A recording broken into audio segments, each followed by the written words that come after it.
Sugar ரொம்ப அதிகமாக இருந்தது அப்படின்னா இந்த கஷாயத்தை செஞ்சு குடிச்சிட்டு வாங்க. சர்க்கரை வியாதி தீரும், சரியாயிரும், திருப்பியே வராமல் இருக்கும் அப்படின்னு சொல்லி சித்தர்கள் சொல்லியிருக்காங்க.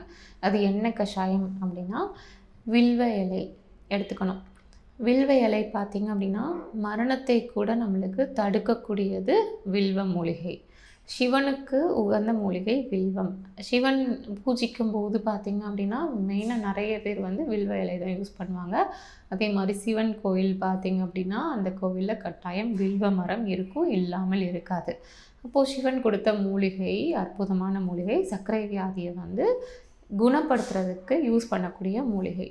அப்போ அந்த வில்வ இலை, அதுக்கப்புறம் வேப்ப இலை, நிலவேம்பு, ஆடாதொடை இலை, நாவல் இலை, சிறுகுறிஞ்சான் இலை, மா இலை, இந்த மாதிரி இலைகள் எல்லாத்தையும் போதுமான அளவு தேவையான அளவு ஒரு 4-5 இலை எடுத்துகிட்டு வந்து